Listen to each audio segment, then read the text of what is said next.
Hey friend, Roger Christopherson here again with another first listener review. Going to be babbling about something a little bit different this time. I have not done a singles review in quite a while, aside from the Guns N' Roses one I did here, I don't know, a couple weeks ago that didn't really get much attention, but whatever.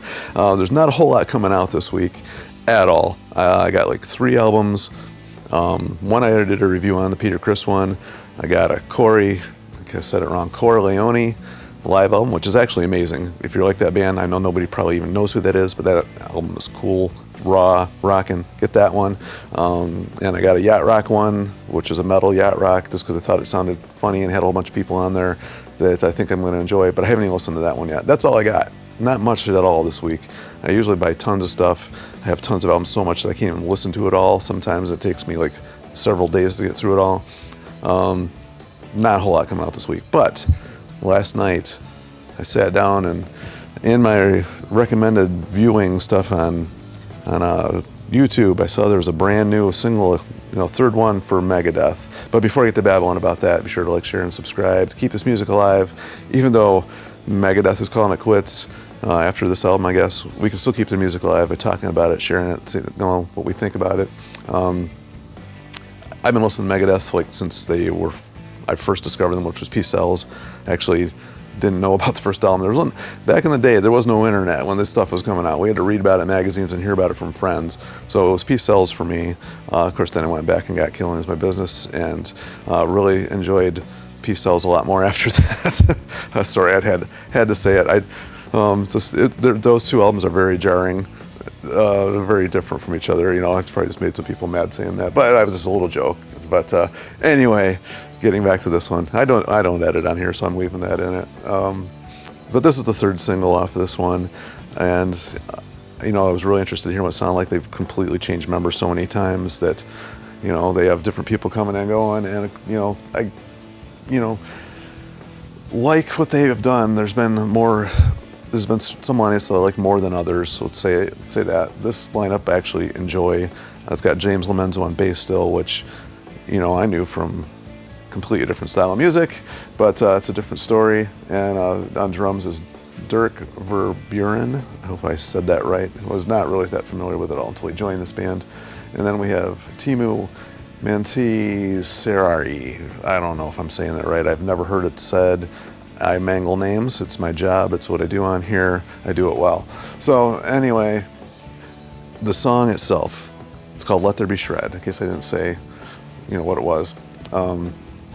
So you're expecting a whole lot of guitar shredding on it, and you get that, kind of, but it kicks in with a cool riff, very raw sounding. It's almost like they're going, I hear a lot of people talking about this going back to like the earlier roots, and this is like more raw, I think, than the earlier roots. It's a cool riff. Yeah, it sounds like something they might have written there, but just sound quality and sonically, it sounded even more raw to me anyway. Maybe it's just what I'm listening to it on.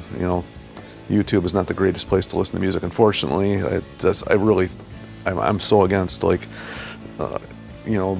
and Spotify, just because they compress the music. It changes the sound quality of music on those streaming platforms. Like, get the CDs. I'm such an advocate for CDs, actual physical music.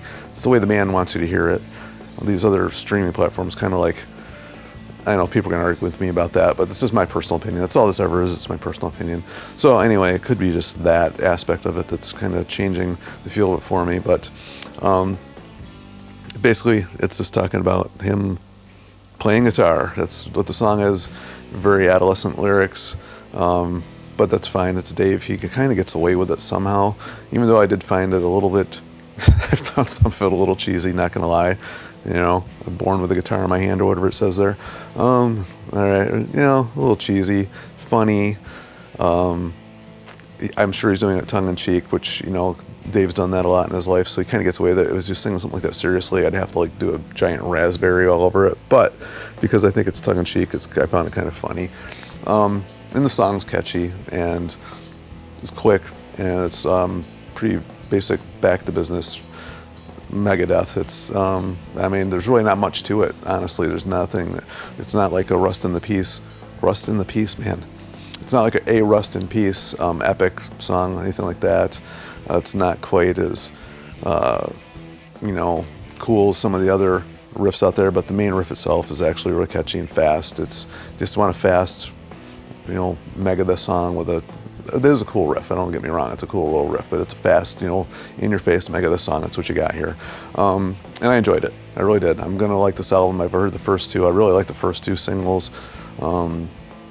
Didn't do any reviews on them, but I really did enjoy those. This one's actually a little bit more back to basics raw. I know I said that several times now, but the thing when I said like they shred in this because it's called Let There Be Shred, so I was expecting a lot of shredding, and there's a lot of guitar playing in this. I guess it depends on what your definition of shred is. I didn't hear a whole lot of shredding. I heard a lot of amazing guitar playing. Timu plays the majority of it in here, and in the video, a lot of close-ups of his fingers and playing. Great, phenomenal player. The sound of his guitar, like I said, could be just what I'm listening to it on. Sound a little bit out of place.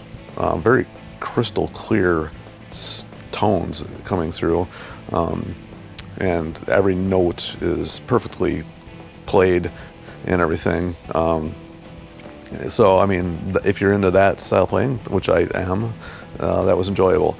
However, when Dave did play his few little bits of lead guitar work here, it's got the classic Dave sound. I enjoy listening to him play. I actually really like Dave's guitar playing. And not a whole lot of shredding from him either, but it's got the cool Megadeth, bring you back to the Megadeth sound coming from Dave's lead playing, and I really enjoyed that. It actually reminded me of the earlier like P-Cells type stuff, Wake Up Dead, kind of feel to it. I actually had that the sound quality anyway. It kind of came back into my head when I first heard him start playing. It's the actual lead on the song. So anyway, I thought it was cool. And this is going on way longer than I thought I was going to review a single song, but really enjoyed it. Dave sounds great singing. The video was fun to watch. It was a funny video actually, and some great guitar playing to watch in it as well. So if you're into like videos, and they actually took the time to make a pretty funny video and a cool fun video at the same time, it was enjoyable. So it was a nice way to spend a Friday night, noon Megadeth, cool little video and something to talk about on Saturday morning here. So feel free to share your thoughts. As always, it's just me babbling. So feel free to babble in the comments as well. It's all just fun and us sharing what we think about things. We don't have to agree. I'm sure most of us don't on a lot of things all the time, but we hopefully agree that we love music, we love Megadeth, and we really hope that this new album is killer. I think it's going to be. So anyway, enough of that, and until the album comes out, we will see you.